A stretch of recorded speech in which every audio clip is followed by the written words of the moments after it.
สำนักปฏิบัติธรรมประจำจังหวัดเชียงใหม่แห่งที่หนึ่งซึ่งวันนี้ตรงกับวันเสาร์ที่10เดือนพฤษภาคมพุทธศักราช2568ขึ้น14ค่ำเดือน6บัดนี้ได้เวลาอันสมควรจะได้ขอน้อมกราบพระธนาพระเดชพระคุณท่านเจ้าคุณพระอมรเวทีผู้ช่วยเจ้าวาดพระรามหลวงได้เมตตาน้อมกดสวิตช์ไฟเครื่องสักการะบูชาพระรัตนตรัยขอน้อมกราบพระธนาด้วยความเคารพครับครับอาราธนาทุกรูปและเรียนเชิญทุกท่านได้ประคองอัญชลี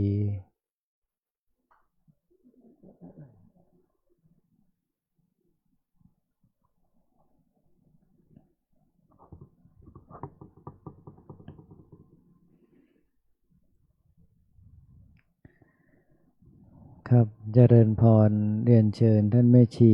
ผ่องพันธ์ล่องทองได้เป็นตัวแทนอุบาสกอุบาสิกาทั้งนั้นกดสวิตช์ไฟเครื่องทองน้อยเฉพาะเครื่องล่างเพื่อบูชาพระเดชพระคุณหลวงปู่พระพรหมมงคล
ครับกล่าวคำบูชาพระรัตนตรัยโดยความพร้อมเพรียงกันนะครับ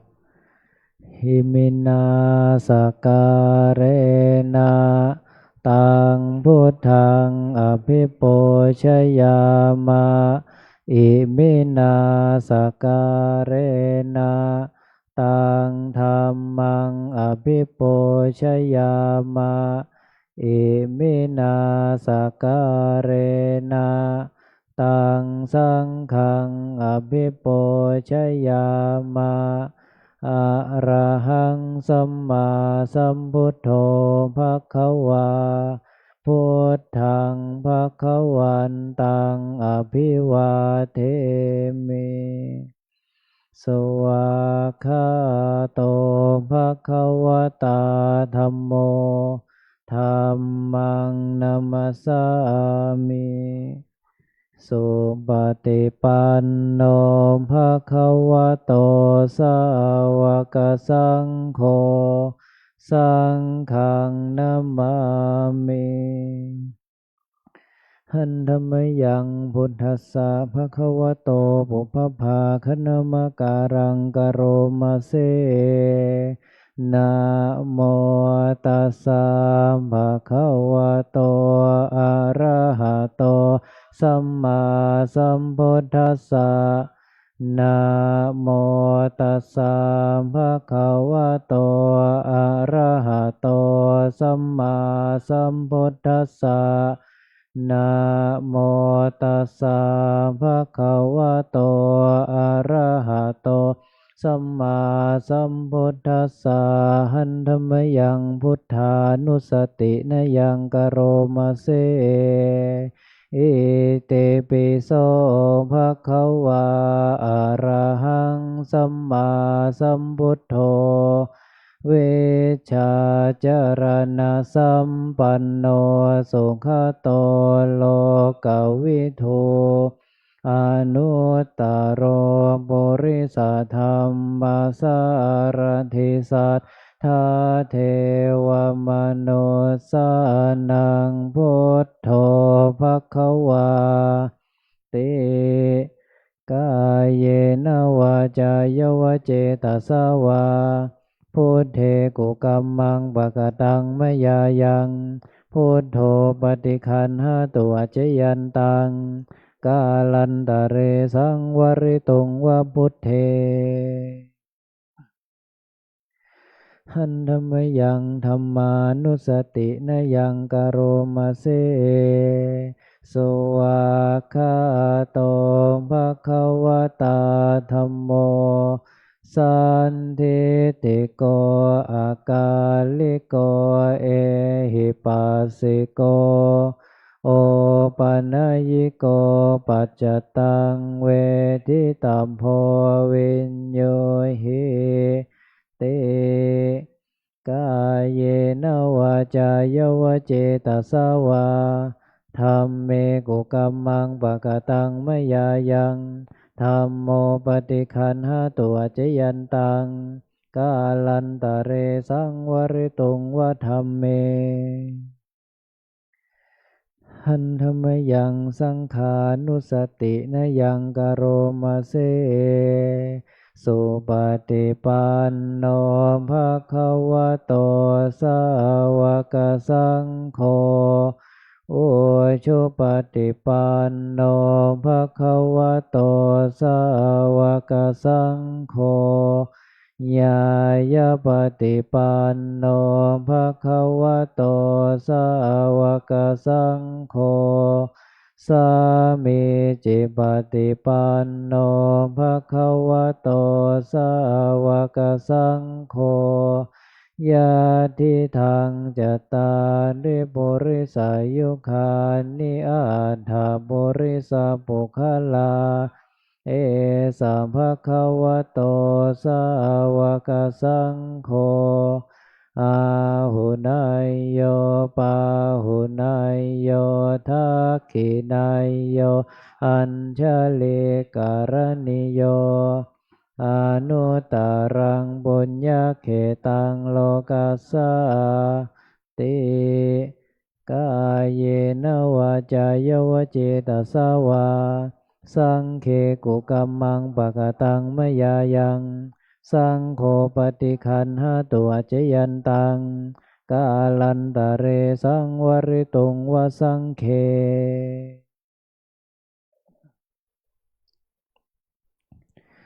หันธรรมยังสิริมังคลมหาเทราปิทุติคาทายโยพนามเสสิริธาตามหาเทโรหิริโกสิริมังคโลมังคโลปายาเมทาวิมังคโลปายาเทสโกคารุธานิยาปาโมโคเสสานุเสสนายโกโลกานุกัมปิเมตายาสติปัฏฐานาทารโกสติมาอัปปมาโตจาตังนามัสสามิสัพพัทธาติสิริมังคละสมณวิสุทธวงศ์โสภาสง่าองค์ทรงสิริมิวางวายสำรวมยืนเดินนั่งผู้พร้อมพรั่งด้วยละอายปัญญาขจรขจายชี้อุบายอันมงคลควรแก่ฐานะครูนำสิทธิรู้ทุกหมู่ชน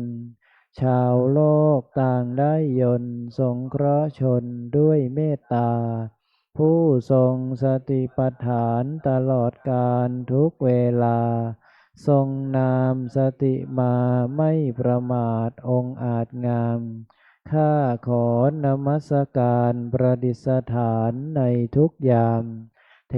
ระผู้ทรงนามว่าสิริมังคโลครับในลำดับต่อไปก็เจริญพรเรียนเชิญท่านแม่ชีราศีอินทรวิชัยได้เป็นตัวแทนอุบาสกอุบาสิกาน้อมกดสวิตช์ไฟเทียนส่องธรรมที่ธรรมาสน์เพื่อจะได้อาราธนาองค์แสดงพระธรรมเทศนาขึ้นสู่ธรรมาสน์ขอเจริญพรเรียนเชิญครับ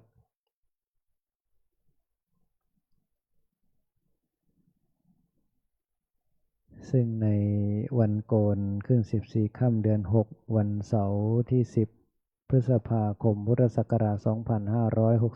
2568ในภาคค่ำของคืนนี้เราท่านทั้งหลายได้รับเมตตาจากพระเดชพระคุณท่านเจ้าคุณพระอมรเวทีปรริยนธรรม8ประโยคผู้ช่วยเจ้าวาดพระลำหลวงวัดพระธาตุสีจอมทองวรวิหารจะได้เมตตาให้ธรรมะเป็นทาน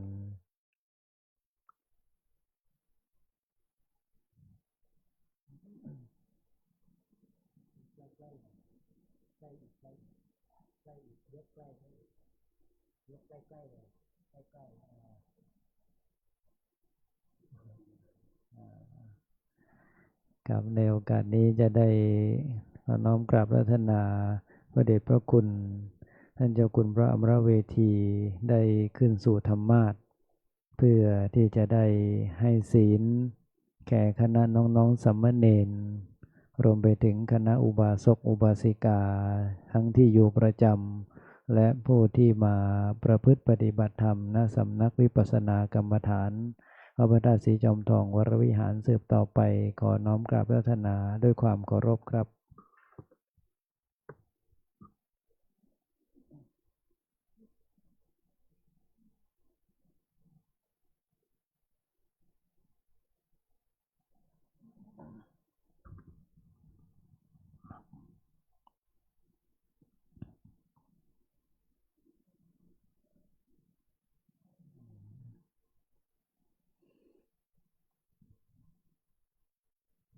ครับนิมนต์คณะน้องๆสามเณรได้นั่งอย่างเบื้องหน้าธรรมาสน์จะได้สมาทานทักษศีลและจะได้สวดสาธยายสามเณรสิกขาสืบต่อไปขอนิมนต์ครับ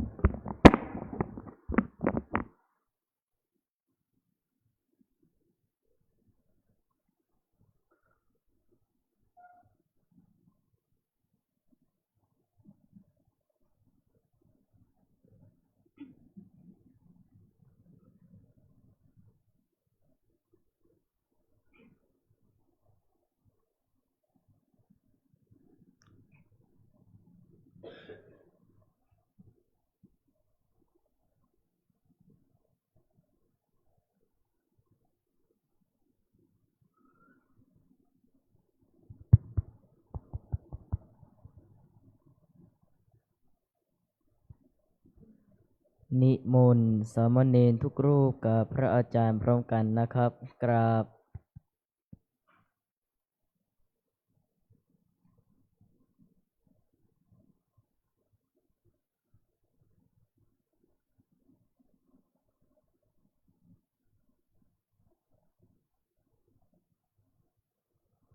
มายังพันเตสรณะสิลังยาจามาทุติยามปิมายังพันเตสรณะสิลังยาจามาตติยามปิมายังพันเตสรณะสิลังยาจามานะโมตัสสะภะคะวะโตอะระหะโตสัมมาสัมพุทธัสสะนะโมตัสสะภะคะวะโตอะระหะโตสัมมาสัมพุทธัสสะนะโมตัสสะภะคะวะโตอะระหะโตสัมมาสัมพุทธัสสะนะโมตัสสะภะคะวะโตอะระหะโตสัมมาสัมพุทธัสสะ นะโมตัสสะภะคะวะโตอะระหะโตสัมมาสัมพุทธัสสะนะโมตัสสะภะคะวะโตอะระหะโตสัมมาสัมพุทธัสสะยะมหังวัฏามิตังวัเทธาอามาพันเตพุทธังสารนังคัจฉามิ พุทธังสารนังคัจฉามิธัมมังสารนังคัจฉามิ ธัมมังสารนังคัจฉามิ สังฆังสารนังคัจฉามิ สังฆังสารนังคัจฉามิ ทุติยัมปิพุทธังสารนังคัจฉามิ ทุติยามปิพุทธังสารนังคัจฉามิ ทุติยัมปิธัมมังสารนังคัจฉามิ ทุติยามปิธัมมังสารนังคัจฉามิ ติยัมปิสังฆังสารนังคัจฉามิ ทุติยามปิสังฆังสารนังคัจฉามิ ตติยัมปิพุทธังสารนังคัจฉามิ ตติยามปิพุทธังสารนังคัจฉามิ ติยัมปิธัมมังสารนังคัจฉามิ ตติยามปิธัมมังสารนังคัจฉามิ ติยัมปิสังฆังสารนังคัจฉามิ ตติยามปิสังฆังสารนังคัจฉามิ ติสารณะขมนังนิธิตังอามาพันเตปานาติปาตาเวรมณี ปานาติปาตาเวรมณี อะทินนาทานาเวรมณี อาทินนาทานาเวรมณี อาพรหมจาริยาเวรมณี อาพระมจาริยาเวรมณี โมสาวาทาเวรมณี มุสาวาทาเวรมณี สุราเมรยะมัชฌัปปมาทฐานาเวรมณี สุราเมรยมัชฌัปปมาทฐานาเวรมณี เวกาลโภชนาเวรมณี วิกาลโภชนาเวรมณี นัจจคีตวาทิตะวิสุกัทัสสนาเวรมณี นาจาคีตาวาทิตาวิสุกัทัสสนาเวรมณี มาลากันทาวิเลปนะธารณะมานนะวิโภสนัฐานาเวรมณี มาลาคันทาวิเลปนาธารณมันดานาวิภูสนาธานาเวรมณี อุจจาสยนามหาสยนาเวรมณี อุจจาสยนามหาสยนาเวรมณี ชาตโรปรัชตะปฏิกานาเวรมณี ชาตารูปราชตาปฏิคหานาเวรมณี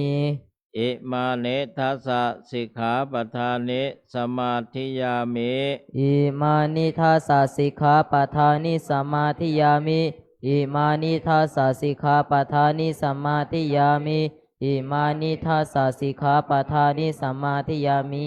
ครับ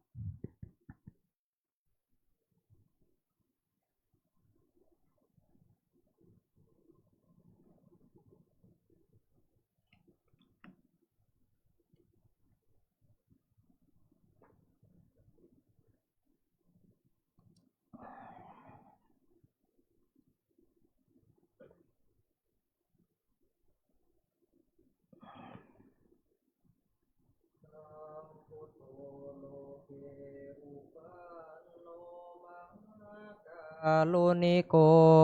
มุนีธรรมจักกังปวัตเตตวาโลเกอปติวันติยัง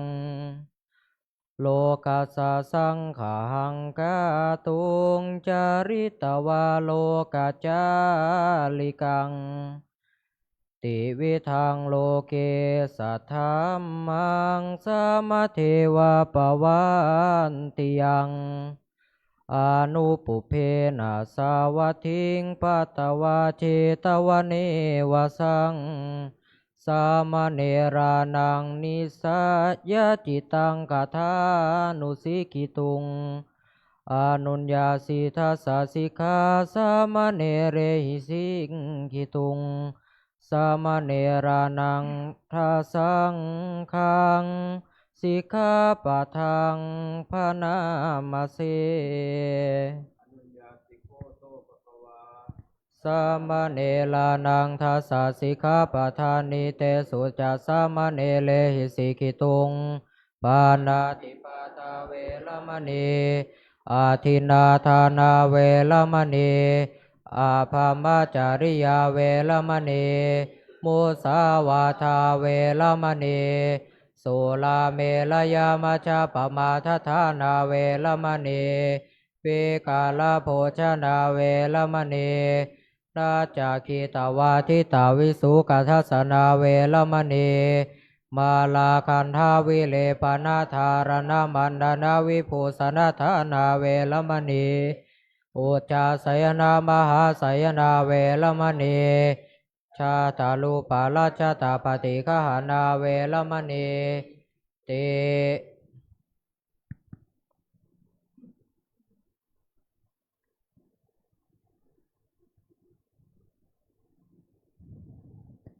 ครับใน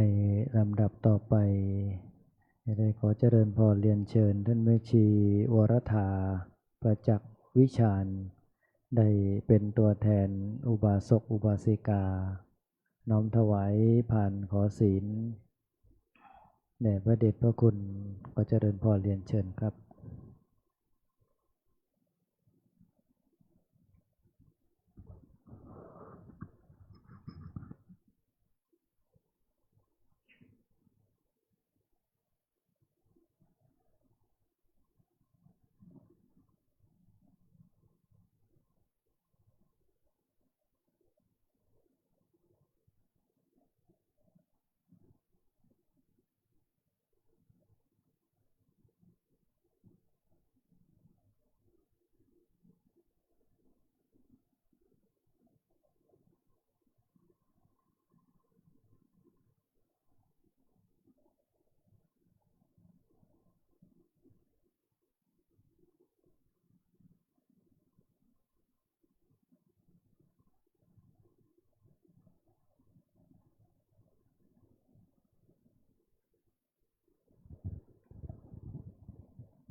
ขอเชิญทุกท่านกราบท่านเจ้าคุณพระอมรเวทีพร้อมกันค่ะกราบกราบกราบอาราธนาศีลพร้อมกันนะคะมายังพันเตติสารเนนะสหะอัฏฐศีลานิยาจามะทุติยัมปิมายังพันเตติสารเน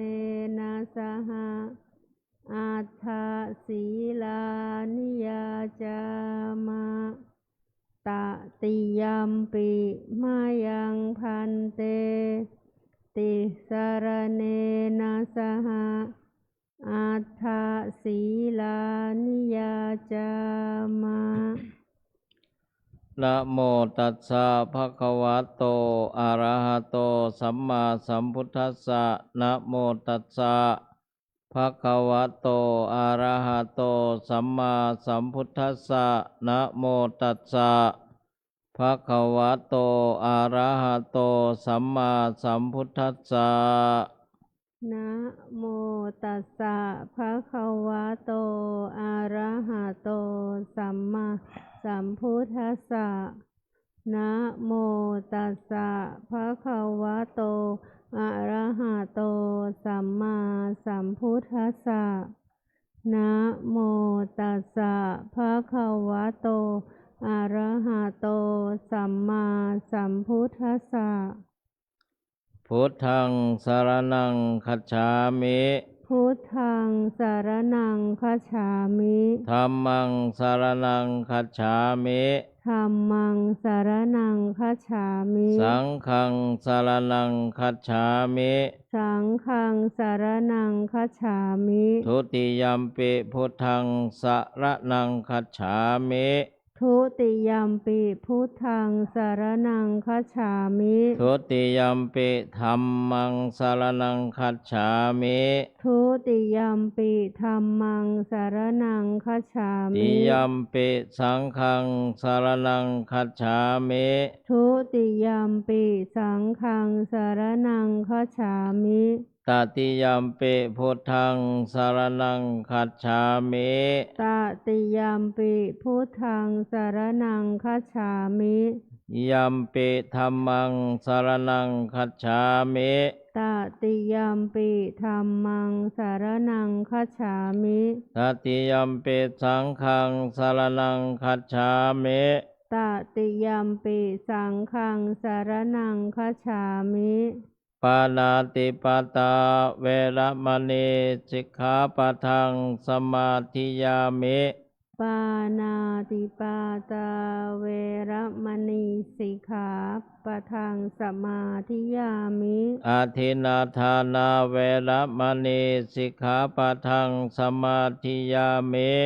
อาทินนาทานาเวระมณีสิกขาปะทังสมาธิยามิ อภรหมจริยาเวรมณีสิกขาปะทังสมาธิยามิ อะพรหมจริยาเวระมณีสิกขาปะทังสมาธิยามิ มุสาวาทาเวรมณีสิกขาปะทังสมาธิยามิ มุสาวาทาเวระมณีสิกขาปะทังสมาธิยามิ สุราเมรยมัชฌปมาทฐานาเวรมณีสิกขาปะทังสมาธิยามิ สุราเมรยะมัชฌะปมาทฐานาเวระมณีสิกขาปะทังสมาธิยามิ วิกาลโภชนาเวรมณีสิกขาปะทังสมาธิยามิ วิกาลโภชนาเวระมณีสิกขาปะทังสมาธิยามิ นัจจคีตาวาทิตาวิสุกัทธัสสนะมาลากันทะวิเลปนะธารณะมานดนะวิโภชนะฐานาเวรมณีสิกขาปะทังสมาธิยามิ นาจะคีตาวาทิตาวิสุกทัสสนะมาลาคันทะวิเลปนะทารณะมันดนะวิภูสนาฐานาเวระมณีสิกขาปะทังสมาธิยามิ อุจจาสยนะมหาสยนาเวรมณีสิกขาปะทังสมาธิยามิ อุจจาสยนะมหาสยนาเวระมณีสิกขาปะทังสมาธิยามิ อิมานิอัฏฐสิกขาปทานิสมาธิยามิ อิมานิอัฏฐสิกขาปทานิสมาธิยามิอิมานิอัฏฐสิกขาปทานิสมาธิยามิอิมานิอัฏฐสิกขาปทานิสมาธิยามิ อิมานิอัฏฐสิกขาปทานิเสเลนะสุขติงยันเตสีเลนะโภคสัมปทาสีเลนะนิพพุติงยันเตตัสมาสีลังวิโสทะเย สาธุสาธุสาธุกราบ3 ครั้งค่ะกราบกราบกราบ ครับลำดับต่อไปท่านแม่ชีลลิตาปัญญาจะได้เป็นตัวแทนอุบาสกอุบาสิกาน้อมกดสวิตช์ไฟเครื่องทองน้อยเครื่องบน เพื่อบูชาพระเดชพระคุณหลวงปู่ขออภัยเพื่อพระเดชพระคุณหลวงปู่พระพรหมมงคลบูชาธรรมและหลังจากนั้นคณะอุบาสกอุบาสิกาจะได้ร่วมกันกล่าวคำอาราธนาธรรมสืบต่อไปนะครับ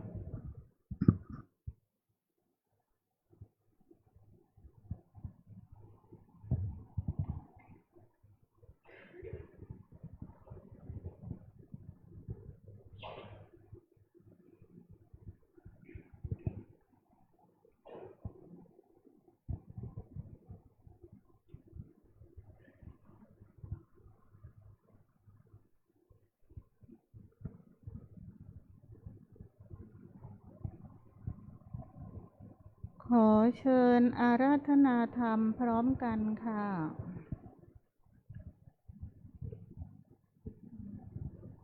พระมาจโลกาทิปติสหัมปติกาตัญชลีอนาทิวรังอายาจถาสันติทัสสัตตาอัปปราชักขชาติกาเทเสหิธัมมังอนุกัมปิมังปัจฉังท้าวสหัมบดีพรหมเป็นบรมในพรหมาทรงฤทธิ์ที่ศักดาความบริสัทธิ์ทุกหมู่พรหมน้อมหัตถ์นามัสการประดิษฐานณที่สมควรแล้วจึงบังคมชุลีบาทพระศาสดาขอ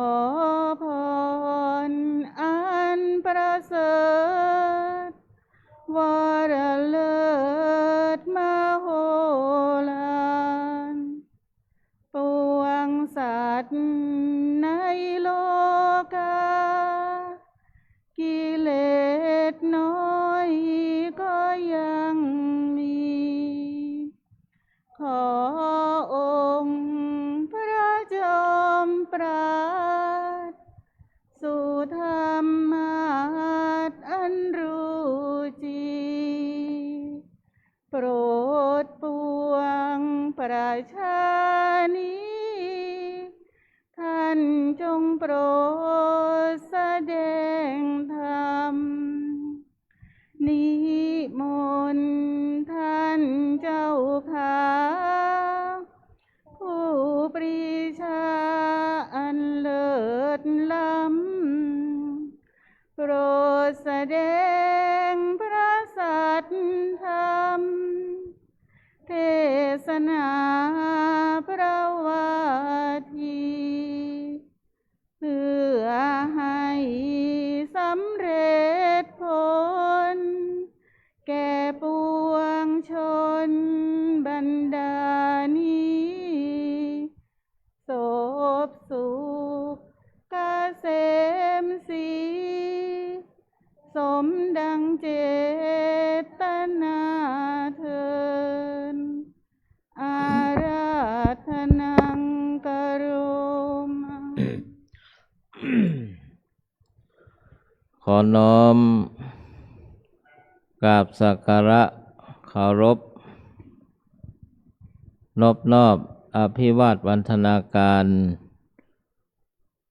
อย่างพระบรมทักขิณโมลีธาตุพระบรมธาตุเจ้าจอมทอง ขอถวายความเคารพสรีระธาตุขันธ์พระเดชพระคุณหลวงปู่พระพรหมมงคลหลวงปู่ทองสิริมังคละมหาเถระอดีตเจ้าวาดวัดพระธาตุศรีจอมทองวรวิหารและอดีตที่ปรึกษาเจ้าคณะภาค 7ที่เคารพอย่างสูงยิ่งพระมหาเถรานุเถระสาธมิกทุกรูปลำดับจากนี้จะรับประทานแสดงพระธรรมเทศนาในวันโกนสืบไป นะโมตัสสะภะคะวะโตอะระหะโตสัมมาสัมพุทธัสสะนะโมตัสสะ ภะคะวะโตอะระหะโตสัมมาสัมพุทธัสสะนะโมตัสสะภะคะวะโตอะระหะโตสัมมาสัมพุทธัสสะสมาธิงภิกขเวภาเวทะสมาหิโตยะถาภูตังปัจฉานาติติณวาระโอกาสบัดนี้จะรับประทานแสดงพระธรรมเทศนาพรรณนาศาสนธรรมคำสอนขององค์สมเด็จพระพุทธชินวรสัมมาสัมพุทธเจ้าในสมาธิกถาว่าด้วยจิตตั้งมั่นเนื่องในวันโกนในวันนี้จะใช้เวลาในการแสดงพระธรรมเทศนาในค่ำคืนวันโกนในวันนี้พอสมควรแก่เวลาขอรัตนามือลงญาติโยมทุกท่านนั่งตามสบายการแสดงพระธรรมเทศนาในวันโกนนั้นเป็นธรรมเนียมที่พระเดชพระคุณหลวงปู่พระพรหมมงคลหลวงปู่ได้วางระเบียบแบบแผนไว้จำได้ว่าสมัยนั้นจะเรียกว่าสมัยนั้นก็ได้เพราะมันล่วงมาเกือบ30 ปี20 กว่าปีแห่งความหลังเมื่อครั้งที่เสนาสนะยังไม่ใช่เป็นอย่างทุกวันนี้พระเดชพระคุณหลวงปู่ดำริให้สร้างศาลาธรรมที่สร้างขึ้นด้วยไม้ไผ่หลังคา มุงด้วยหญ้าคาเรียกว่าศาลาหญ้าคาก็ได้แถบธรรมสามัคคีในปัจจุบันนี้อยู่แถบนั้นอันพระเดชพระคุณหลวงปู่ท่านมีดำริให้พระภิกษุพระมหาปรริญญาครูบาอาจารย์ได้เทศนาในวันโกนในสมัยนั้นบางรูปก็ยังให้ศีลไม่ได้บางรูปจับตาลปัดก็มือสั่นบางรูปก็เทศไม่เป็นเหมือนอาตมาเนี่ยหลวงปู่เรียกว่าถ้าเป็นภาษานักมวยก็เรียกว่าเทรนเนอร์จับชกสมัยนั้นบางรูปก็ยังอยู่บางรูปก็ลาสิกขาไปแล้วบางรูปก็ล่วงลับดับขันธ์ไปสัมปรายะปรโลกไปก็มีนี่เป็นหลักธรรมดานั้นในวันนี้เป็นวันโกนอีกวันหนึ่งที่ได้ประพฤติปฏิบัติตามธรรมเนียมที่หลวงปู่ได้วางเอาไว้ญาติโยมท่านทั้งหลายในวันพรุ่งนี้ก็เป็นวันขึ้น15 ค่ำเดือน8เหนือ6ใต้หรือว่าวันเพ็ญเดือน6หรือว่าวันเพ็ญวิสาขบูชาหรือวิสาขมาสแปลว่าเพ็ญเดือน6หรือเพ็ญวิสาขะจะเรียกว่าวิสาขบูชาหรือพุทธชยันตีหรือวิสาขปุรณมีหรือจะเรียกอย่างไรก็ได้ที่เขานิยมกันนั้นประชาชนพุทธศาสนิกชนชาวไทยเรานี่นิยมเรียกว่าวิสาขบูชาถ้าต่างประเทศเช่นอินเดีย อันเป็นพุทธภูมินี้จะเรียกว่าพุทธชยันตีก็มีนะ อย่างไรก็ตามวันวิสาขบูชานั้นก็เป็นวันสำคัญของชาวพุทธไม่ว่าจะนิกายเถรวาทหรือนิกายมหายานทุกนิกายก็เป็นอันรับรู้กันว่าวิสาขบูชานั้นเป็นวันสำคัญปีพุทธศักราช 2142 องค์การสันติภาพแห่งโลกองค์การยูเนสโกก็ยกวันวิสาขบูชาเป็นวันที่สำคัญของโลกวันหนึ่งนะท่านทั้งหลายน่าแล้วว่าวันเพ็ญเดือน6นี้เป็นวันที่องค์สมเด็จพระสัมมาสัมพุทธเจ้าถือก็ว่าประสูติตรัสรู้ปรินิพพานในวันวิสาขบูชาวิสาขมาสประสูติที่ไหนนักเรียนนักศึกษาที่เป็นชาวพุทธก็รู้กันเลยว่าพระพุทธองค์นั้นประสูติที่สาระระหว่างสาระต้นสาระหรือไม้รัง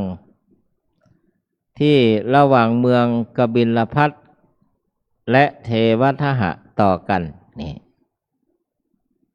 ก็คือว่าแคว้นสักกะเมืองกบิลพัสดุอยู่ตรงนี้พอไปฝั่งนู้นเรียกว่าเมืองเทวทหะอันเป็นเมืองของพระพุทธมารดาก็คือพระนางสิริมหามายาก็จะด้วยขนบธรรมเนียมนั้นก็ว่ากันไปนั้นเจ้าชายสิทธัตถะก็ประสูติณสถานที่แห่งนั้นปัจจุบันในรู้กันว่าลุมพินีวันหรือลุมมินเดอยู่ในประเทศเนปาลนะซึ่งในครั้งพุทธกาลนั้นเรียกว่าชมพูทวีปเป็นชมพูทวีปและแบ่งเป็นประเทศอินเดียประเทศเนปาลในยุคหลังญาติโยมท่านทั้งหลายตรัสรู้ประสูตินี่ก็80 ปีถ้าเทียบเคียงนะก่อนพุทธปรินิพพานก่อนพ.ศ. 1เพราะว่าพุทธศักราชนับแต่ปีที่ปรินิพพานเพราะพระชนมายุ80 ปีตรัสรู้เป็นพระสัมมาสัมพุทธเจ้าที่ไหนก็ใกล้ฝั่งแม่น้ำเนรัญชราตำบลอุรุเวลาเสนานิคมปัจจุบันเรียกอะไรก็เรียกว่าพุทธคยาก็อินเดีย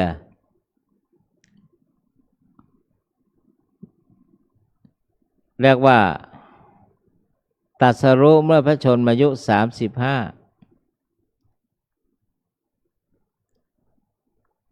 ปรินิพพานที่ไหน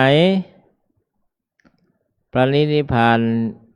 ที่สาระวโนทยานของมลกษัตริย์เมืองกุสินาราประเทศอินเดียนะ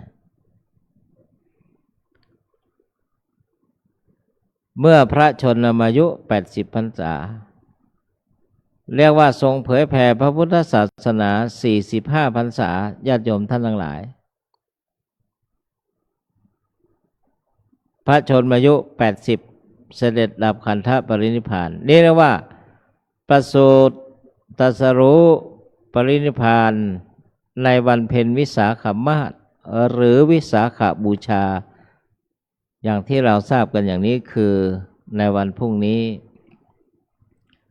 บางปีเป็นอธิกมาส เรียกว่า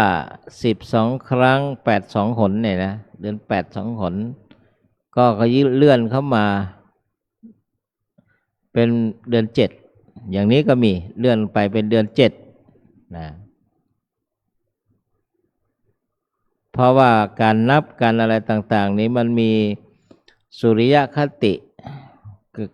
นับถือการถือเอาโคจรของพระอาทิตย์เป็นหลักหรือบางทีแบบไทยๆเรานับทางจันทรคตินับถือการโคจรของดวงจันทร์เป็นหลักนะอย่างไรก็ตามญาติโยมท่านทั้งหลายในฐานะที่เราท่านทั้งหลายเป็นพุทธศาสนิกชนคือคนผู้นับถือพุทธศาสนาเนี่ยสิ่งที่สำคัญที่สุดนอกจากการรู้พุทธประวัติของพระบรมศาสดาของเราทั้งหลายของชาวพุทธของตนเองแล้วสิ่งที่สำคัญที่สุดก็คือการศึกษา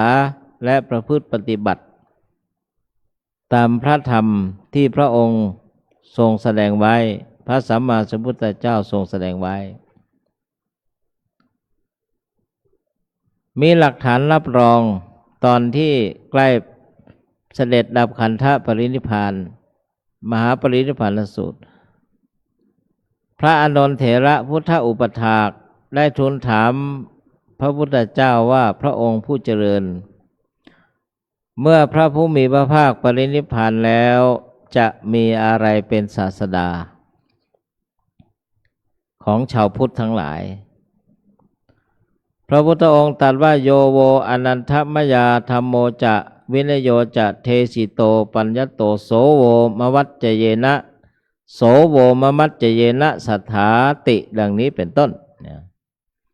แปลกว่าใจความว่าดูก่อนอานนท์ธรรมและวินัยอันใดที่พระตถาคต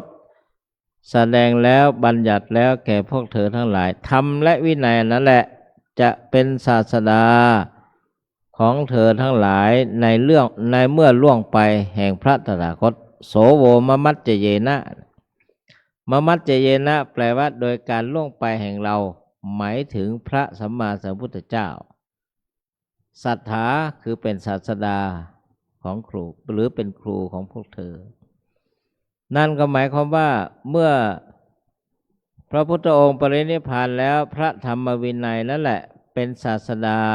แทนพระพุทธองค์ญาติโยมทั้งหลายต้องมีพระธรรมและพระวินัยเป็นเครื่องตัดสินเป็นศาสดาของชาวพุทธทั้งหลายนั้นพระธรรมวินัยเนี่ยจึงเป็นหลักสำคัญการศึกษาพระพุทธปฏิบัติในหลักพระธรรมคำสอนพระธรรมวินัยที่พระพุทธองค์ทรงแสดงไว้บัญญัติไว้จึงเป็นเรื่องที่สำคัญญาติโยมท่านทั้งหลายนั้นพระพุทธศาสนาล่วงไปแล้วนับแต่ปีที่ปรินิพพาน 2,568 พรรษา68 ปีถ้านับปีที่พระพุทธองค์เผยแผ่พุทธศาสนา45 พรรษา 2,600 กว่าปีอย่างนี้นะโดยอนุโลมโดยอนุมานญาติโยมท่านทั้งหลายนั้นเมื่อเป็นอย่างนั้นแล้วพระธรรมที่พระองค์ทรงแสดงไว้จึงเป็นหลักที่สำคัญนั้นในมหาปรินิพพานสูตรในปรินิพพานสูตรพระพุทธองค์ในการครั้งนั้นเนี่ยประทับอยู่ที่พุทธอาฏเป็นที่เสด็จดับขันธปรินิพพานก็มีปริพาชกผู้หนึ่งเรียกว่าเป็นปัจฉิมสาวกเป็นสาวกองค์สุดท้ายของพระพุทธเจ้านามว่าสุภัททะเท่าที่ปรากฏสุภัททะนี่มีอยู่2 ท่านนะท่านที่1ก็คือสุภัททะ ปริพาชกที่เป็นพุทธสาวกองค์สุดท้ายที่บรรลุอรหัตผลเป็นพระอรหันต์และอีกท่านหนึ่งนั้นคือสุภัททวุฒบรรพชิตท่านสุภัททวุฒบรรพชิตเป็นผู้บวชเมื่อแก่เมื่อชราเรียกว่าวุฒบรรพชิตเป็นศิษย์ของพระมหากัสสปะเถระผู้เป็นเจ้าซึ่งเป็นประธานสังคายนาปฐมสังคายนาครั้งที่หนึ่งนะญาติโยมท่านทั้งหลายให้จำไว้อย่างนี้นั้นสุภัททปริพาชกเข้าไปทูลถามเข้าไปกราบถวายบังคมพระผู้มีพระภาคครั้งแรกพระอานนท์ท่านกันไว้ท่านสุภัททะท่านอย่ารบกวนพระผู้มีพระภาคเลยนี่พระพุทธองค์ตรัสว่าท่านอานนท์จงให้โอกาสแก่ท่านสุภัททะเข้ามาเถิด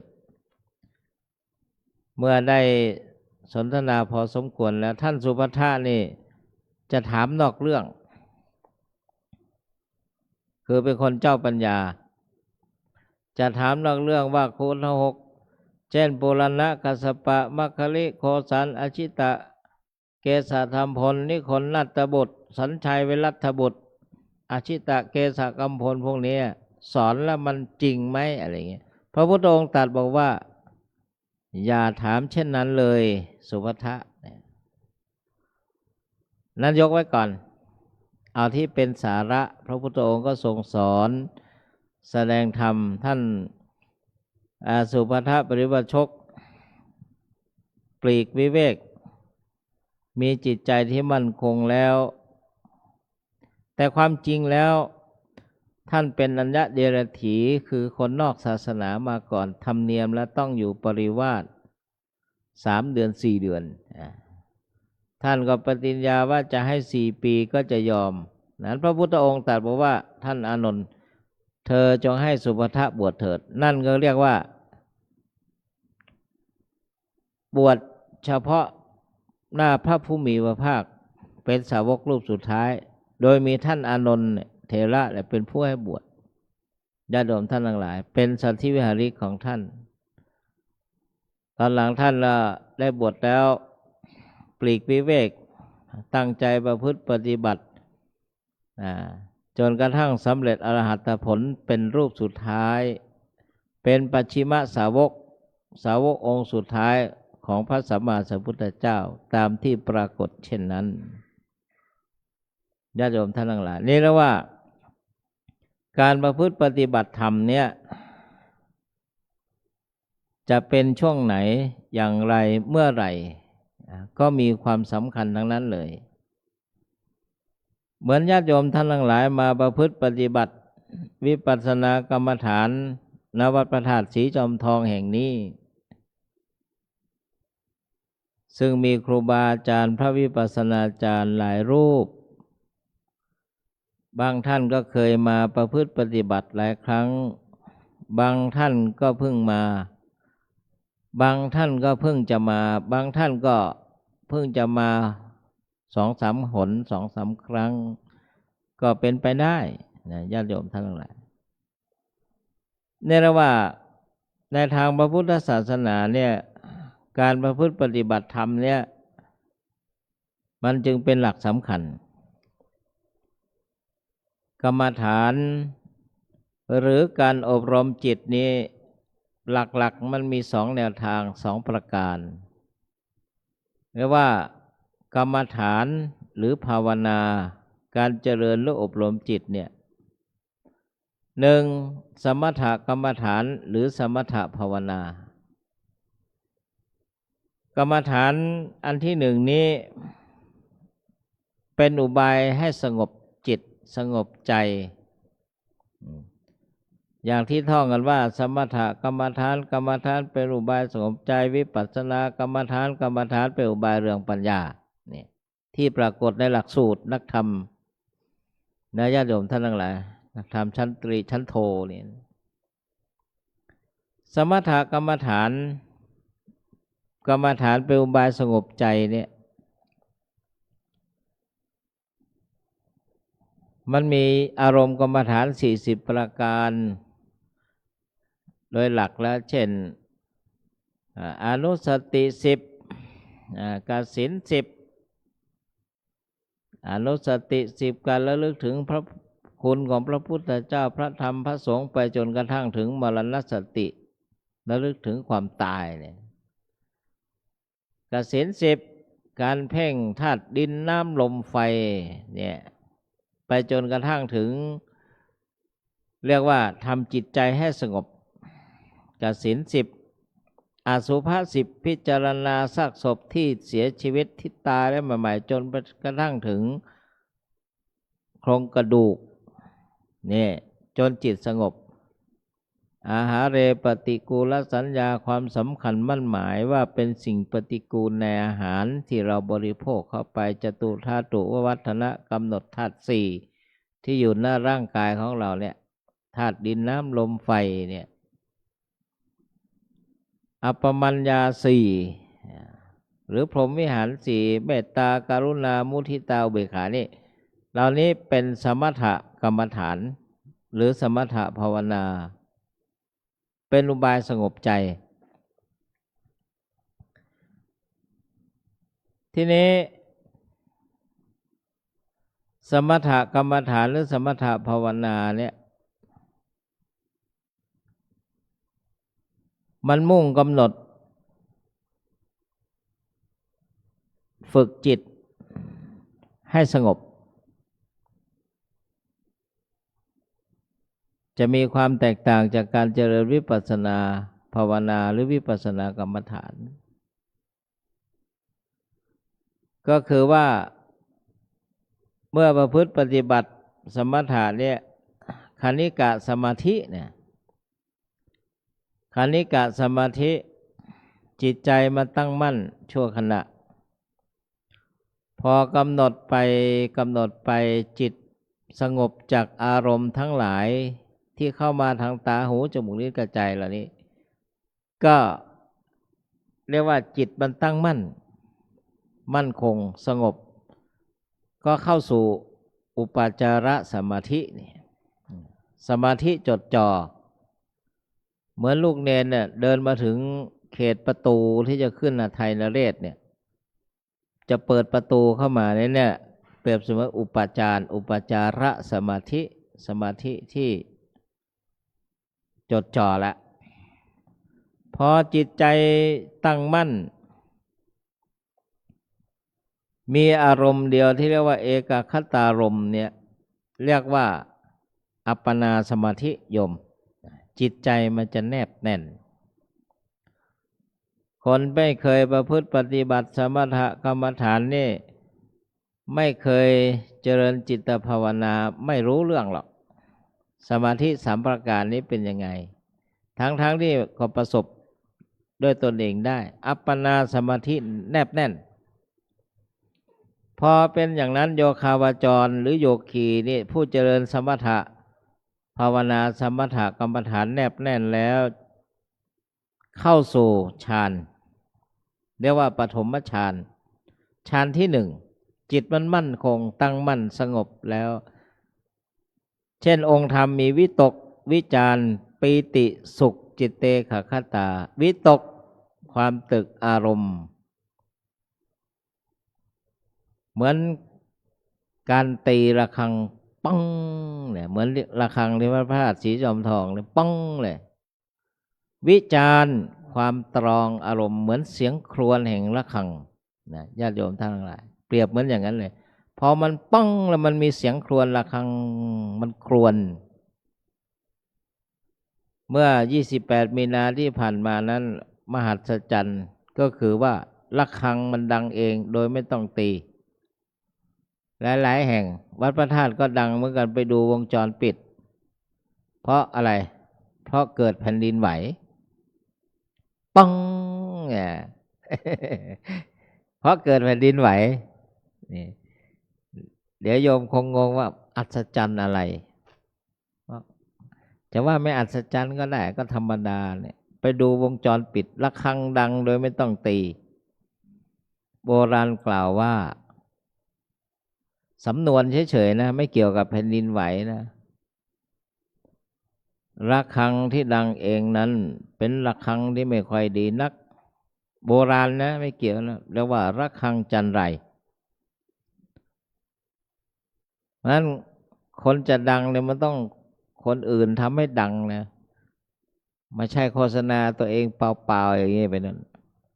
นอกเรื่องแล้วกลับเข้ามาในเรื่องวิจารณ์ความตรองอารมณ์ปัง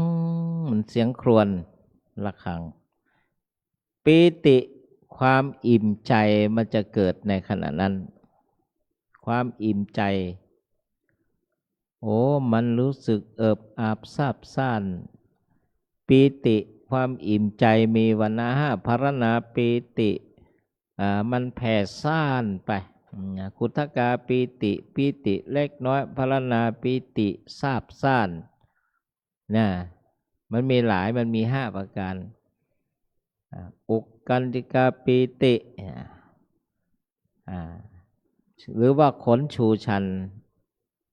อิ่มเอิบอิ่มในใจมันซ่านสุขความสุขกายสุขใจสงบระงับไม่ต้องทุกข์ไม่ทุกข์กังวลอะไรใดๆทั้งสิ้นนี่คนบางทีเนี่ยติดในสมาธิเพราะมันมีปีติในนั้นจิตเตกะคัตตาจิตเป็นธรรมชาติดวงเดียวก็คือไม่ซ่านไปในอารมณ์ทั้งหลายเลยญาติโยมท่านทั้งหลายคนที่มันซ่านไปในอารมณ์ที่เข้ามาทางตาหูจมูกลิ้นกายใจเดี๋ยวก็วุ่นวายกับเรื่องคนอื่นเดี๋ยวก็วุ่นวายกับเรื่องตัวเองนี่มันเป็นลักษณะฟุ้งซ่านจิตมันไปเป็นธรรมชาติดวงเดียว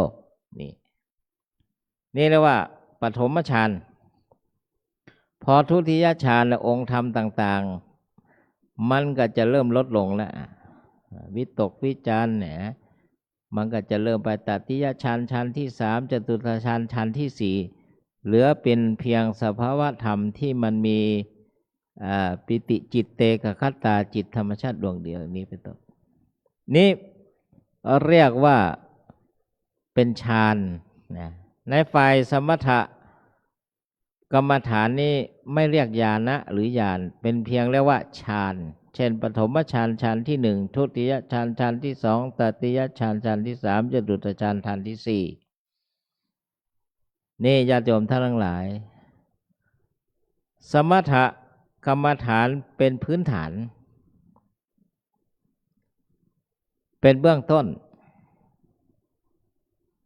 เพราะมันดิ่งในอารมณ์เนี่ยมันแนบแน่นในอารมณ์มาก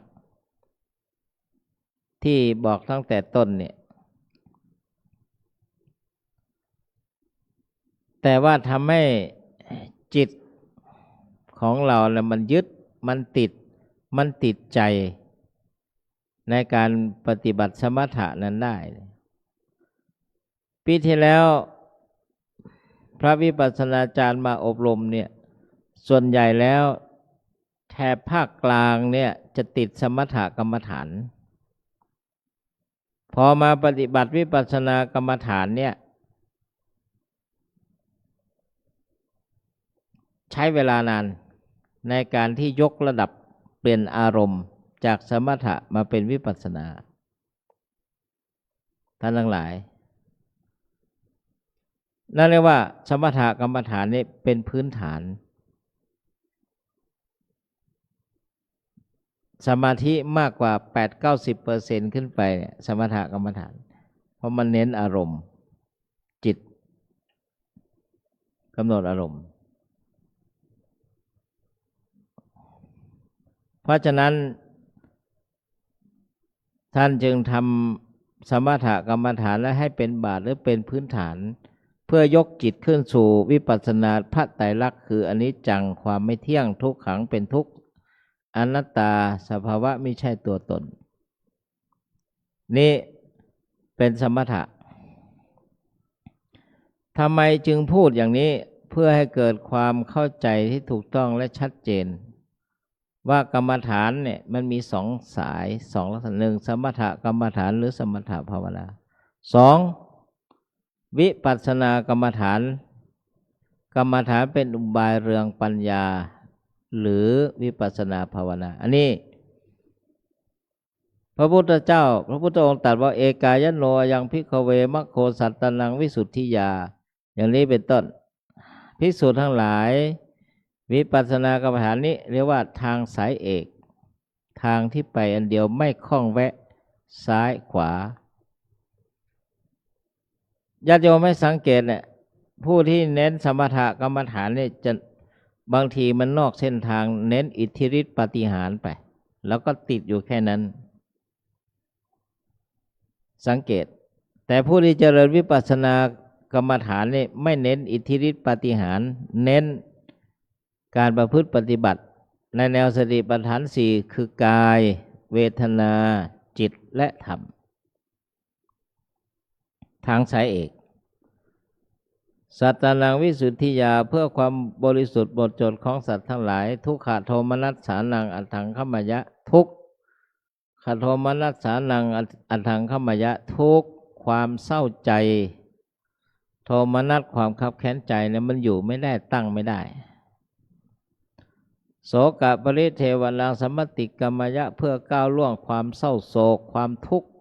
ทั้งหลายทั้งปวงเนี่ยญาญัสสะเพื่อความรู้ยิ่งอธิกรรมยะ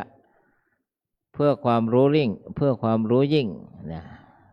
สัตตนังวิสุทธิญาณเพื่อความหมดจดของสัตว์ทั้งหลายเพื่อความรู้ยิ่งเห็นจริงคือพระนิพพานทำไมทุกโทมนัสมันตั้งอยู่ไม่ได้พอมาเจริญวิปัสสนากรรมฐานเพราะมันเป็นเพียงรูปนามที่กำหนดเข้าไปอันผู้เจริญวิปัสสนากรรมฐานเนี่ยหรือกรรมฐานเป็นอุบายเรืองปัญญานี่ใช้สติกำหนดพิจารณารูปนามขันธ์ห้าไม่สนใจเรื่องอื่นรูปนามคืออะไรก็คือขันธ์ห้าเบญจขันธ์ขันธ์ห้ารูปก็คือรูปเวทนาสัญญาสังขารวิญญาณนี่เป็นนามเรียกว่ารูปนามหรือนามรูปขันธ์ห้าเนี่ยรูปเป็นรูปเวทนาสัญญาสังขารวิญญาณนี่เป็นนามเรียกว่านามรูปหรือรูปกับนามเห็นไหมครูบาอาจารย์ท่านจะถามตาเห็นรูปรูปเนี่ยเป็นอะไรตาเห็นรูปสิ่งที่เห็นนั้นเป็นรูปหรือเป็นนามนี่ท่านมักจะเทสมักจะถามบางท่านนี่ตอบแล้วไม่คิดมันเป็นนามอะไรอย่างเงี้ยเพราะฉะนั้นรูปเสียงกลิ่นรสต่างๆเหล่านี้มันล้วนเป็นรูปแต่สิ่งที่เข้าไปรู้นั้นน่ะเช่นตาเห็นรูปเกิดจากจักขุวิญญาณการรับรู้ทางตาขึ้นมานี่นั่นน่ะตัวที่เข้าไปรู้เป็นนามนี่เป็นนามหูได้ยินเสียงนั้นเป็นรูปแต่สิ่งที่เข้าไปรู้นั่นน่ะเป็นนามอย่างนี้เป็นต้นจมูกได้กลิ่นนั้นเป็นรูปสิ่งที่เข้าไปรู้กลิ่นเป็นนามอย่างนี้เป็นต้นจึงเรียกว่ารูปนามหรือนามรูปท่านหลายก็คือขันธ์ห้าเบญจขันธ์นั่นเองญาติโยมการเจริญวิปัสสนากรรมฐานในแนวสติปัฏฐานสี่กายเวทนาจิตและธรรมกายท่านก็แยกอิริยาบถบัพการกำหนดอิริยาบถใหญ่ยืนเดินนั่งนอนยืนเดินนั่งนอนสัมปชัญญะบัพมีสติสัมปชัญญะระลึกรู้สม่ำเสมอนี่การกำหนดสรีระร่างกายของเราทุกอย่างเนี่ยโดยความเป็นของไม่เที่ยงเป็นทุกข์ไม่ใช่ตัวตนเนี่ยก็เป็นกายานุปัสสนาในอิริยาบถสี่ในท่านเน้นอิริยาบถยืนอิริยาบถเดินกับนั่งเห็นไหมท่านจึงให้เดินให้เดินจงกรมแหละระยะที่หนึ่งขวาย่างหนอซ้ายย่างหนอเรียกว่าให้มีสติกำหนดพิจารณาเช่นขวาย่างหนอสติกำหนดที่เท้าขวาซ้ายย่างหนอสติกำหนดที่เท้าซ้ายให้เป็นปัจจุบันอารมณ์ ขวาย่างหนอซ้ายย่างหนอยกหนอเหยียบหนอยกหนอย่างหนอเหยียบหนอไปจนถึงนู่นระยะที่6ยกส้นหนอยกหนอย่างหนอลงหนอถูกหนอกดหนอเป็นระยะที่6นี่ท่านเน้นอิริยาบถคือเดินแล้วก็อิริยาบถนั่งคือการพิจารณาลมอัศสะปัสสะสะหายใจเข้าออกเนี่ยมันมีช่องจมูกกับที่ช่องท้องแต่ว่าการกำหนดที่ช่องจมูกเนี่ยมันไม่ค่อยคงที่ญาติโยมท่านทั้งหลายเวลาเรากำหนดไปพอมันละเอียดหายแล้วลืมหรือหลับตกอำนาจนิวรณ์แต่ว่าท่านให้กำหนด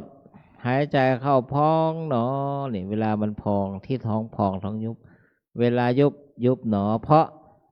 กำหนดพองหนอยุบหนอกำหนดสภาวะลมที่มันพองมันยุบได้ดีท่านจึงให้กำหนดอย่างนี้ญาติโยมท่านทั้งหลายนี่เรียกว่าการเจริญวิปัสสนากรรมฐานอาตาปีองค์ธรรมที่สำคัญนี่ก็คือมีความขยันหมั่นเพียรถ้าเป็นอภิธรรมเรียกวิริยะเจตสิกคือปรารภความเพียรศาสนาของพระพุทธเจ้าเป็นศาสนาของผู้ปรารภความเพียรนั้นความเกียจค้านคนเกียจค้านนี่ไม่มีทางที่จะก้าวหน้าหรือถึงฝั่งนิพพานได้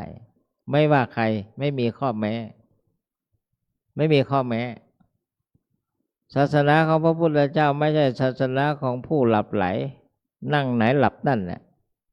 เป็นศาสนาของผู้ปรารภความเพียรนะท่านทั้งหลายอาตาปีสติมามีสติมีความรู้สึกตัวทั่วพร้อมระลึกรู้เสมอเป็นพระเป็นเณรภิกษุสามเณรก็มีสมณสัญญาระลึกว่าตนเป็นพระเป็นเณรเป็นอุบาสกบาสิกาแม่ชีก็ระลึกตนเป็นอุบาสิกาแม่ชีก็ระลึกตนอาตาปีสติมาเนี่ยมีสติระลึกว่าตนเป็นแม่ชี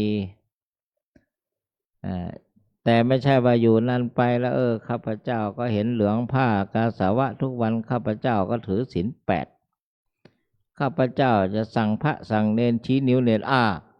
และสติไม่มาแล้วนี่อัดเผลอคิดว่าตัวเองเป็นเจ้าอาวาสเลยนะก็มีนะทำเป็นเล่นไปถ้าสติมาไม่มีนี่สติมาเลยเป็นบาลีนะ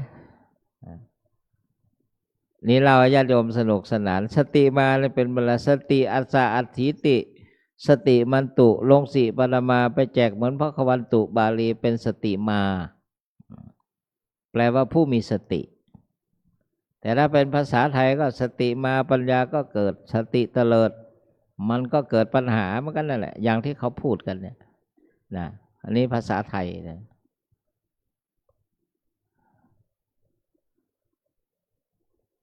บางทีพูดผิดต้องใช้ศัพท์ผิดก็เป็นไปได้บัญญัติเฉยๆท่านอาจารย์กินหรือยังโยมยังไม่ได้ฉันเลยอ้าวไปโน่นเลยอันนี้เคยประสบด้วยตนเองเลยเขาไม่ตั้งใจไว้เจตนาอาตมากินหรือยังโยมยังไม่ได้ฉันพูดผิดไปก็มีกันโยมเนี่ยก็ไม่เป็นไรใช้ศัพท์ให้ถูกก็แล้วกันให้เหมาะสมนี่เรียกว่าสติมีสติมามีสติระลึกตัวอยู่เสมอขวาย่างหนอซ้ายย่างหนอเนี่ยครูบาอาจารย์ท่านจะสอนนะสาธิตกันเดินจงกรมนั่งสมาธิวิธีการกราบสติปัฏฐาน4เนี่ยนั่งหนอเนี่ยพลิกหนอพลิกหนอพลิกหนอขึ้นหนอขึ้นหนอขึ้นหนอยกหนอเนี่ยพลิกหนอข ขึ้นหนอขึ้นหนอยกหนอแตะลงหมอลงหนอลงหนอลงหนอถูกหนอถูกหนอถูกหนอถูกหนอเนี่ยคว่ำหนอคว่ำหนอคว่ำหนอฮะไม่ใช่สักแต่ว่าทำให้มีสติกำหนดด้วยบางคนนี่พลิกก็พลิกก็พลิกเนาะจะคว่ำจะพลิกช่างมันเถอะมันปล่อยสติแล้วมันขาดสติไปแล้วเลยมันไม่ตรงสภาวะบางคนนี้ก็ครูบาอาจารย์ท่านให้กำหนดย้อนหลังก็มีคือมันไม่ตรงขวาย่างเนาะซ้ายย่างเนาะคิดไปตั้งนานเพิ่งนึกขึ้นได้กำหนดคิดเนาะคิดเนาะคิดเนาะกำหนดย้อนหลังไม่ยอมขาดทุนอย่างนี้ก็มีแปลว่ามันไม่ตรงปัจจุบันเนี่ยสัมปชัญโนให้มีสัพพัญญะรู้สึกตัวทั่วพร้อมนี่สำคัญยืนเดินนั่งนอนดื่มทำพูดคิดอิริยาบถ4ที่สำคัญท่านเน้นเนี่ยคืออิริยาบถเดินกับนั่งแต่ก็คือยืนเดินนั่งนอนก็กำหนดในเวลาเหยียดคู้แขนอะไรต่างๆแล้วก้มยืนเนี่ยพวกนี้กำหนดอิริยาบถย่อยไปแต่อิริยาบถหลักคือยืนเดินนั่งนอนแต่ท่านเน้นเดินกับนั่งเนี่ยสัมปชัญโนนั่งเนาะหูได้ยินเสียงตาเห็นรูปเห็นเนาะเห็นหนอหูได้ยินเสียงได้ยินเนาะยินหนอจมูกได้กลิ่นบางทีเหม็นหนอหอมหนอกำหนดไปลิ้นเปรี้ยวหวานมันเค็มเผ็ดกำหนดที่ลิ้นเนี่ยบางคนนี่ทานข้าวอร่อยแล้วก็ไม่กำหนดแต่เราต้องกำหนดนะเวลาตักรสชาติไปกำหนดไปด้วยลงคอกลืนลงคอก็กำหนดไปอย่างนี้เป็นต้นญาติโยมท่านทั้งหลายเวทนานุปัสสนาสติปัฏฐานเนี่ยกำหนดเวทนาภายนอกก่อนบางทีปวดแข้งปวดขาปวดนั่นปวดนี่ไปเวลาไม่เจริญวิปัสสนากรรมฐานเนี่ยมันเหมือนการเดินทางโดยรถไฟความเร็วต่ำคือไม่ค่อยรู้สึกอะไรคนเราปกติเวลาไม่ปฏิบัติไม่กำหนดเนี่ยมันไม่ค่อยรู้สึกแต่พอเราปฏิบัติวิปัสสนากรรมฐานเนี่ยสิ่งทั้งหลายมันจะมาไวนะสิ่งที่ไม่ประสบก็มักจะประสบสิ่งที่ไม่เจอก็เจอก็กำหนดไปมันจะได้บางคนในปวดแข้งปวดขาลนเวทนาทั้งหลายมันก็จะได้หายระงับไปกำหนดเหมือนรถไฟความเร็วสูงหรือเครื่องบินเนี่ยมันมาไวนะทั้งหลายปีที่แล้วมีโอกาสอบรมวิปัสสนาจารย์เนี่ยวันแรกอาตมาไม่ค่อยได้เดินจงกรมพูดตรงไปตรงมาพอไปปฏิบัติตี 3 ตี 4ตื่นทำภารกิจทำวัดสวดมนต์ครูบาอาจารย์ท่านให้เดินจงกรมเลยมันปวดมากเลยโยมไหมปวดมากปวดเนาะปวดเนาะปวดเนาะกำหนดเวลานั่งเนี่ยรู้สึกเนาะนี่นั่งมันเหมือนมีลูกกลึงขนาดเท่าลูกส้มใหญ่ๆกลึงตรงก้นกบไว้ท่านให้กำหนดพิจารณาไปอย่าไปโยกเลยไม่จำเป็นอาตมาเนี่ย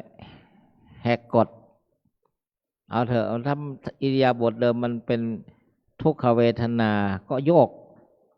ลงทุนหน่อยนะแหกกฎโยกไปแล้วครับอาจารย์ท่านไม่ให้โยกอาตมาโยกเองแหละรู้สึกตัววันที่ 1วันที่ 2วันที่ 3นะโยมคลายไปเนี่ยวันที่ 3 4 5ไปสบายแล้วอัตโนมัติแล้วผ่านพ้นไปวันแรกนี่หนักอยู่นะวันที่ 2ก็ยังพอทำเราวันที่ 3วันที่ 4 5มันค่อยคลายไปเนี่ยเวทนาภายนอกนะความเจ็บปวดความปวดเมื่อยความอะไรต่ออะไรเนี่ยเวทนานุปัสสนาสติปัฏฐานจิตานุปัสสนาจิตมันวอกแวก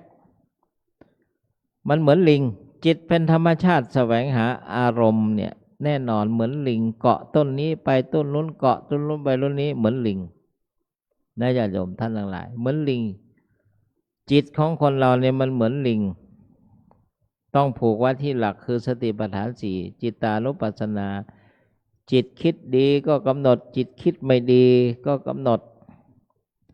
คือคนเราเนี่ยมันไปตามความโน้มเอียงแห่ง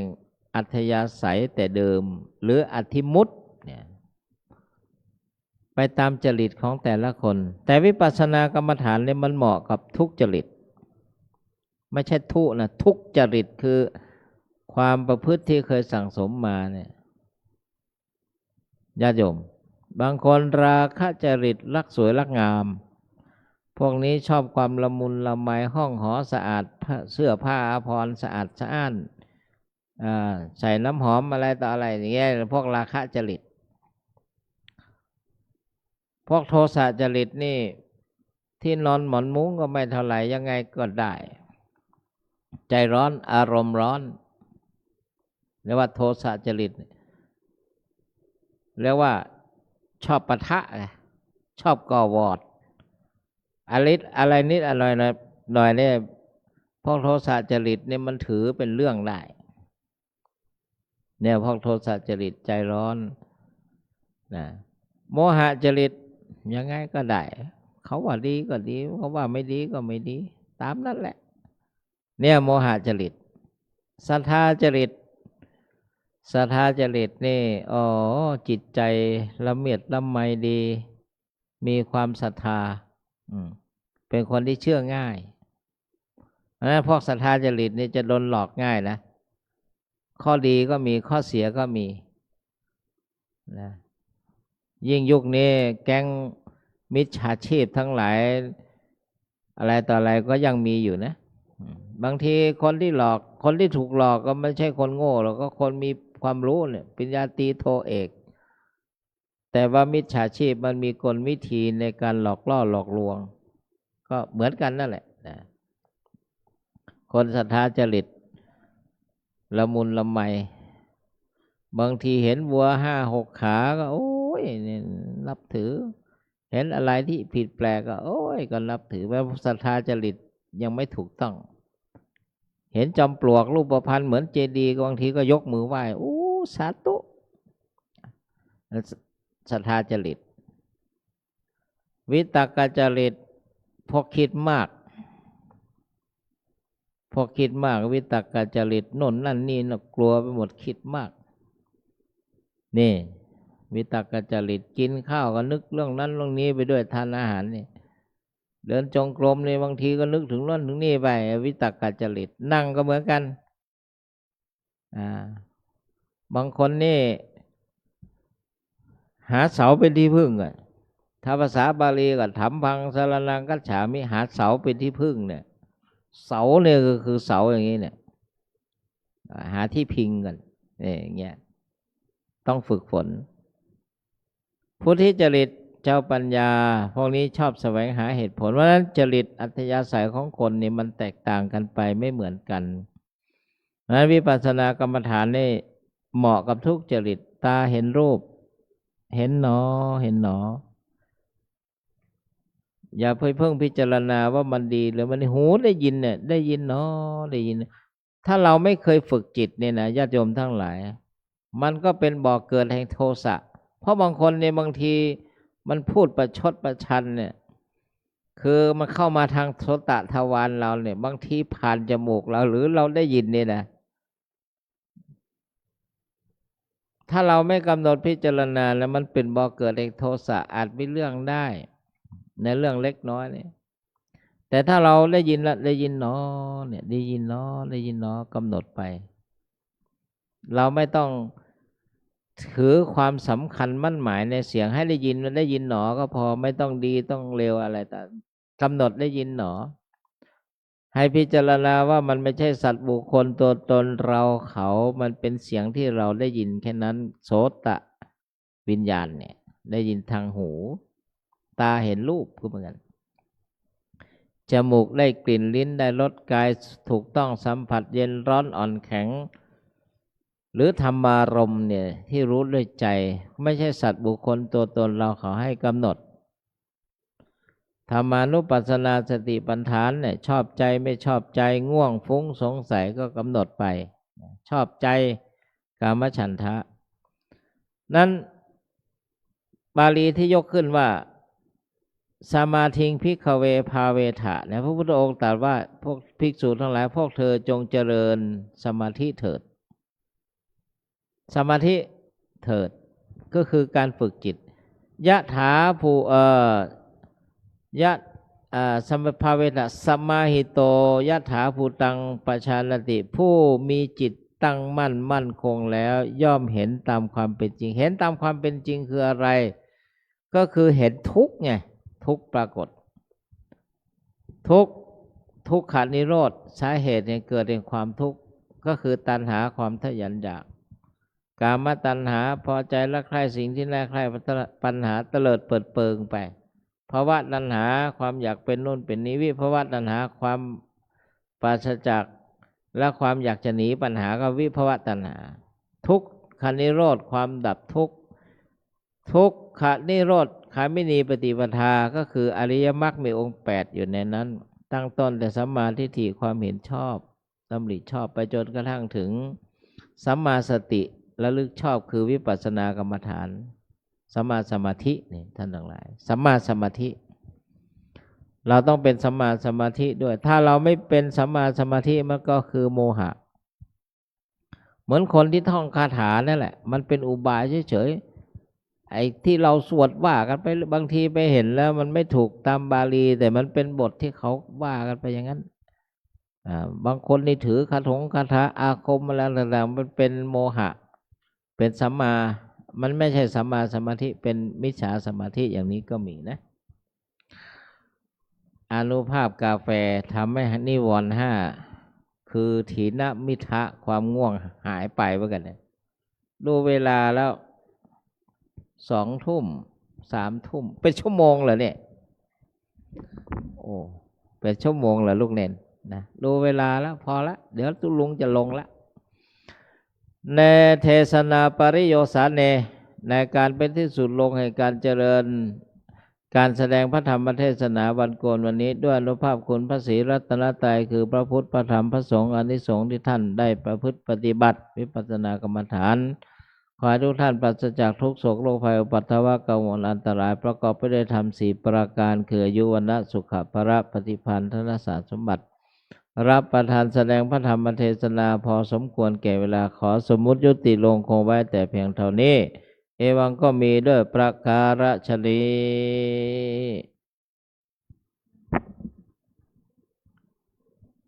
อันธรรมยังสาธุกรังกโรมาเซ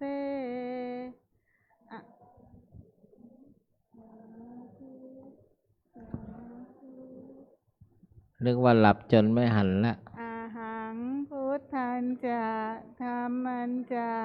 สังฆัญจะสรณังคตาอุปาสิกตังเทเสสิงภิกขุสังฆัสสะสัมมุขาเอตังเมสารนังเขมังเอตังสารณมุตตมังเอตังสารณมาคัมมะสัพพะทุกขาปมุญจเร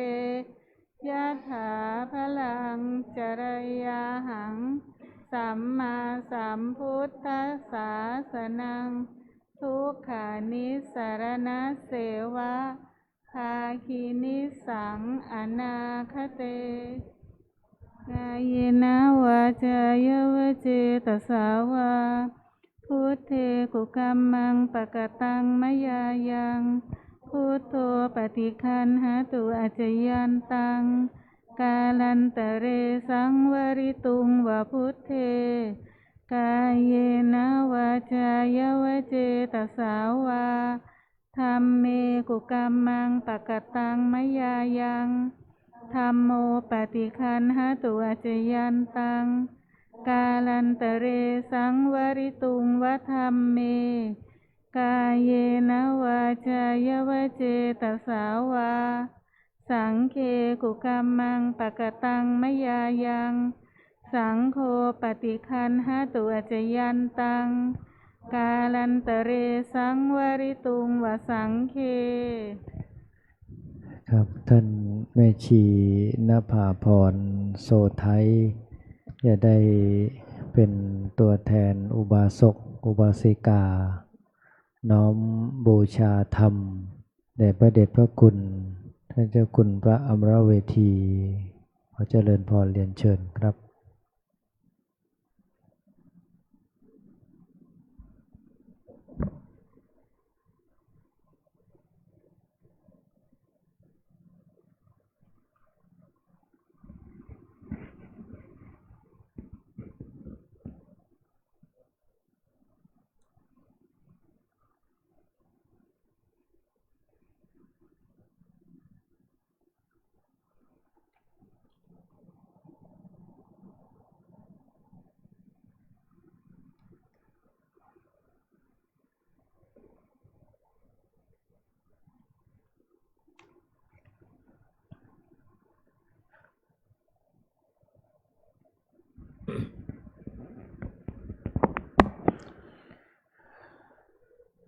โดยการคำนวณก็ประมาณชั่วโมงหนึ่ง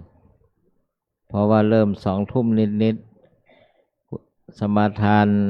ศีล10อัฏฐศีลเราอาราธนาธรรมเรียก็2 ครึ่งนะ2 ทุ่มครึ่ง พอมา3 ทุ่มครึ่งนี่ก็ประมาณชั่วโมงหนึ่งก็ลงตัว เรียกว่าชดเชยให้ รับพรยะถาวาริวหาปุราปริปุเรนติสาคะรังเอวะเมวะอิโตทินังเปตานังอุปกัปปติอิจิตังปฏิตังตุมหังคิปะเมวะสมิจฉตุสพเพปุเรนโตสังกปาจันโทปนารโสยถามณิโชติราโสยถาเตทาลทาสุขิตาวิรุณหาพุทธศาสเนอโรคาสุขิตาโหทาสาสเปยติพิสัพพิติโยวิวัชชันตุสัพพะโรโควินัสตุมาเตภวัตวันตรายโยสุขีทีคายุโกภวะอภิวาทนะสีลิสานิจังวุธาปจายโนจตารโอธรรมาวัฏันติอายุวโนสุขังพระลัง สาธุ สาธุ สาธุกับพระธรรมเทศนาเนื่องในวันโกนขึ้น14 ค่ำเดือน 6 วันเสาร์ที่10 พฤษภาคมพุทธศักราช 2568 โดยพระเดชพระคุณท่านเจ้าคุณพระอมรเวทีปรริยนธรรม8 ประโยคผู้ช่วยเจ้าวาดพระลำหลวงพระเดชพระคุณได้เมตตาให้ธรรมะเป็นทานในภาคค่ำของวันโกนวันนี้ก้าวกับผมในนามพระภิกษุสามเณรคณะอุบาสกอุบาสิกาสาธุชนทุกคนทุกท่านขอกราบอนุโมทนาขอบคุณพระเดชพระคุณเป็นอย่างสูงที่ได้เมตตาให้ธรรมะเป็นทานในลำดับต่อไปเราท่านทั้งหลายจะได้ร่วมกันปฏิบัติบูชาเจริญจิตตภาวนาร่วมกันเป็นระยะเวลาประมาณ10 นาทีกราบปรารถนาทุกรูปและเรียนเชิญทุกท่านณบัดนี้ครับ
ครับสมควรแก่เวลา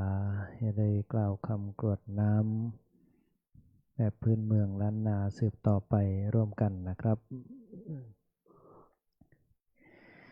หิตังทานากัมมังนิปปานาปัจจยโยโหตุโนนิจจังหิตังศีลกัมมังนิปปานาจยโยโหตุโนนิจจังหิตังภาวนากัมมังนิปปานาจยโยโหตุโนนิจจังยังกินจิโกสาลังกาตาพังกัมมังสัพเพ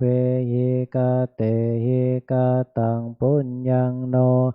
นุโมทันโตสุนันโตพนโตเยเตวะอาสามิงทานเนอาติกาตาทิคายโยกาสัทธาโหนโตสัพพะตานังสุขีอัตตานังบาลิหาลันโตมาตาปิตาสุขิตาโหนโตตุกามุจจันโตสัพเพยาติกาสุขิตาโหนโตตุกขาปะมุจจันโตสัพเพยาติกาสุตาโหนโตตุกขาปะมุจจันโตสัพเพปิสาสัพเพยัคขาสัพเพเปตาสุขิตาโหนโตตุกขามุจจันโตสัพเพนัคขตาสุขิตาโหนโตตุกขาปะมุจจันโตสัพเพเทวาสุขิตาโหนโตตุกขามุจจันโตสัพเพอาจาลิโยปัจจายาสุขิตาโหนโตตุกขาปะมุจจันโตสัพพะสัมปติสัมมิชันโตโววันธามิพุทธังสัพพังเมโตสังฆามัฏฐาเมพันเตวันตามิธัมมังสัพพังเมธรรมะธรรมเมพันเตวันธามิสังฆังสัพพังเมโตสังฆามัฏฐาเมพันเตวันธามิโกโลอุปัชฌาจาริเยสัพพังเมโตสังฆามัฏฐาเมพันเตวันธามิกัมมัฏฐานังสัพพังเมสังฆามัฏฐาเมพันเตวันธามิอาราเมปัตตาสีมายังสัพพังเมโตสังฆามาเมพันเตวันธามิเจติยังสัพพังสัพพัฏฐาเนสุปาทิตาสาลิลาธาตุมหาโพธิงพุทธารูปังสักกาลังสัทธานาคาโลเกเทวาเกพระมาโลเกชัมพูทิเปลังกาทิเปสาลิลาธาตุโยเกสาธาตุโยอาลาตาธาตุโยเจติยังกันทากุติงจตุราสิติสาหาเสธัมมะขันเทเพสังปาทะเจติยังอะหังวันธามิสัพพะโสกราบ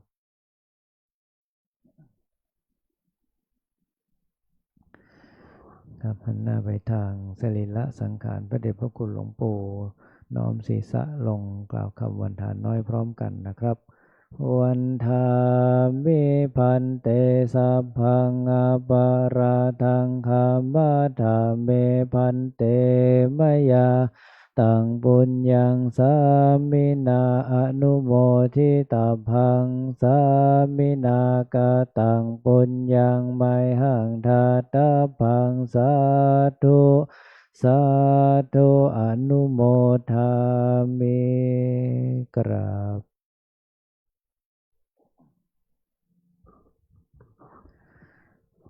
ครับได้น้อมบรรทาน้อยพระเดชพระคุณ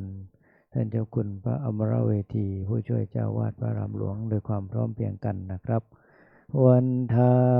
มิพันเตสัพพังอาปาราทังคามาธาเมพันเตมยา ตังปุญญังสา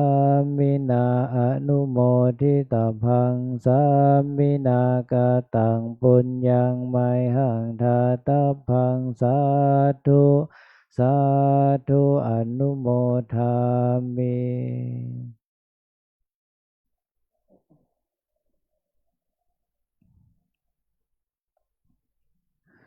สาธุ